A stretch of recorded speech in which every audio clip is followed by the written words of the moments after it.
அனைவருக்கும் தமிழ் புத்தாண்டு நல்வாழ்த்துக்கள். நேற்று உங்களுக்கு டே நல்லா போயிருக்கும்னு நம்புகிறேன். எங்களுக்கு எப்படி போச்சுன்னா, எங்கள் அக்கா மாமாவுக்கு பார்த்திங்கன்னா அன்றைக்கி ஒரு ஸ்பெஷல் டே தான். ஏன்னா அவங்களுக்கு ஒரு வெட்டிங் ஆனிவர்சரி. அது மட்டும் இல்லாமல் அவங்க குழந்தைக்கு பார்த்திங்கன்னா பர்த்டே, 3rd பர்த்டே. அதனால் அவங்க விநாயகருக்கு அபிஷேகம் காலையில் சொல்லிகிட்டு இருந்தாங்க. அதுக்காக எங்களை இன்வைட் பண்ணியிருந்தாங்க. ஸோ அவங்க காலையில் அவங்க வீட்டுக்கு போயிட்டு மார்னிங் ஒரு 6 o'clock நான் அங்கே போயிட்டு கோவிலில் பூஜையெல்லாம் முடிச்சுட்டு வீட்டுக்கு அவங்க வீட்டில் இருக்கிற பூஜையெல்லாம் முடிச்சுட்டு ஒரு 7:30 ஒரு 8 o'clock இருக்கும் வீட்டுக்கு ரீச் ஆகிட்டேன்.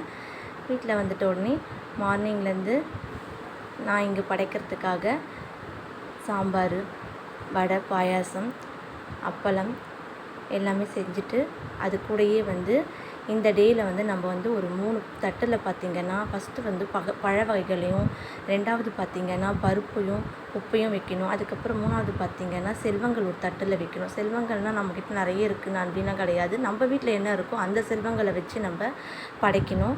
அதுக்கப்புறம் இது எல்லாமே நான் செஞ்சு வச்சுட்டு படைக்கிறதுக்கு ஒரு 11:30 ஆகிடுச்சு. அதுக்குள்ளே நான் படைச்சி முடிச்சுட்டு அம்மா வச்சு தான் விளக்கெல்லாம் ஏற்றி படைச்சி முடித்த உடனே ஈவினிங் பார்த்திங்கன்னா பாப்பாவோட பர்த்டேக்கு திரும்ப நாங்கள் எல்லாருமே ரெடி ஆனோம். எங்களுக்கு குஷியாக இருந்ததோ இல்லையோ, பசங்களுக்கு ஒரே என்டர்டெயின்மெண்ட்டாக இருந்துச்சு. செம்ம என்ஜாய்மெண்ட்டு. ஈவினிங் கேக் கட்டிங்கு, டான்ஸு, அதுவும் அவங்க எல்லாருமே பார்த்திங்கன்னா டான்ஸ் ப்ரிப்பேர் பண்ணி செம்மையாக டான்ஸ் ஆடினாங்க. பசங்கள்லாம், குட்டீஸ்லாம் எல்லாம் அக்கா பசங்க, தங்கச்சி பசங்க தான். செம்ம என்ஜாய்மெண்ட்டாக போச்சு இந்த டே ஃபுல்லாக. ஸோ எல்லாருக்கும் உங்களுக்கும் புத்தாண்டு நல்லா போயிருக்கோம் நம்புகிறேன்.